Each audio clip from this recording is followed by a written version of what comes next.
Welcome back to Chevy's Inside High School Sports on this Saturday morning. I'm Matt Musel.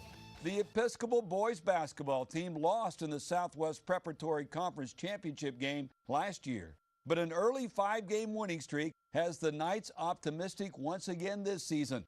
Let's take a closer look now in this week's Chevy Spotlight.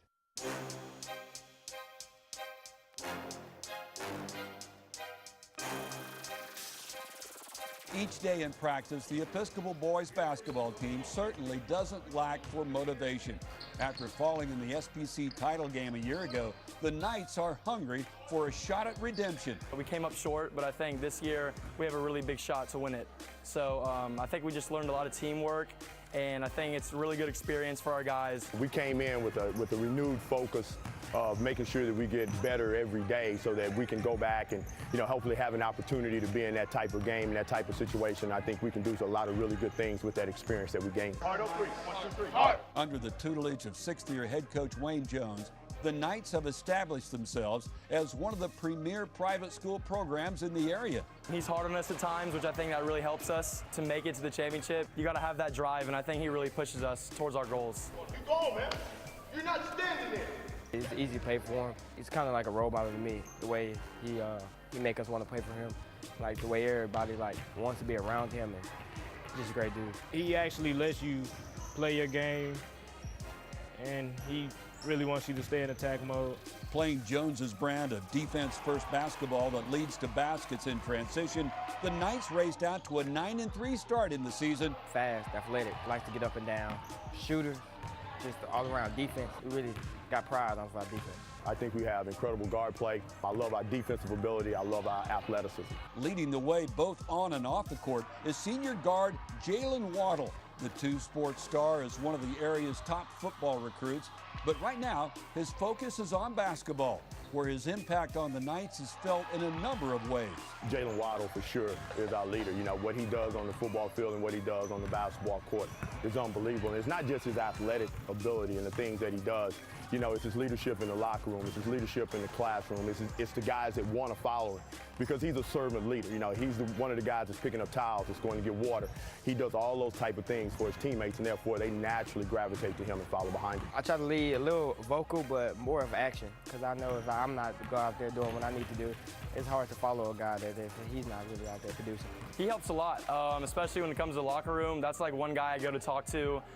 He gets everybody rallied up. He gets us all hyped for the games. The Knights look to build off their strong start and continue to develop into a cohesive unit that is capable of accomplishing big things as the season progresses. I do think we have great teamwork right now, but if we could just improve it that much more, I think that'll help us win the championship this year. We just got to keep doing what we've been doing. We got to stay hungry. We got to keep grinding. We have to keep getting better as individuals, which will help us get better as a team.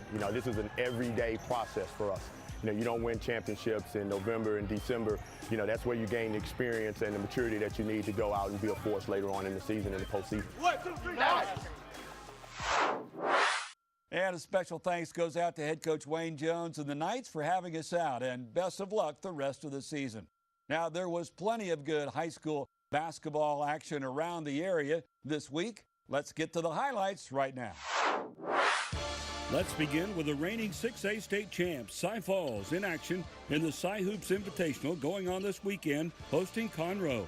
Early on is Trajan Wesley in transition for Cy Falls. He gets to the rim and finishes with a nice up and under move. Eagles race out to a quick 7-0 lead. Back comes Conroe. Jay Lewis stops and pops for 3, and the Tigers take a 1-point lead on the state's top-ranked team. The Eagles answer the call, however. Wesley drives and dishes to Kendall Scott, who throws it down for the two-handed jam. And then it's Nigel Hawkins getting way up for the poster dunk, and the Eagles look like the team that cut down the nets a year ago. Scott adds another fast break slam, and Cy Falls cruises past Conroe. 73-45 is the final. Malcolm Epps and fourth-ranked Decaney having a little fun as the Wildcats host Cy Ranch. Decaney comes out of the gate with great defense. Aaron Thomas with a steal, and he dishes it back to DJ Peavy for the easy-peasy layup. Thomas continues to take people's lunch money. He gets the steal here and goes coast to coast. Wildcats up by 6 after 1. Cy Ranch looks to get back into it. Nice post move here by Mike Napton, and he gets the bucket to fall. Back comes Dekaney. Peavy with the lob pass for Epps. Nice play by Epps to adjust and lay it in. Wildcats lead by 9 at the break. Late in the third, Kobe Shorter gets the steal and takes it all the way for the layup. And Dekaney rolls past Cy Ranch. 64-40 is the final. Madison is ranked 18th in the state in Class 5A and stepping up a weight class here to take on Bel Air. Both of these teams like to run. Here's Adrian Ragland with the no-look pass to Marcus Cooper for 2 for Bel Air. Then it's Madison pushing the pace. Zion Edwards finishes with the layup on the fast break. Bel Air's Doug Young answers. He drives the lane and tosses up the pretty teardrop. But Madison's Jeremiah Campbell heats up from outside the arc. First, he hits the 3 from the wing. Then he decides to fire from way downtown. Marlins cut the lead to 2 at halftime, 51-49.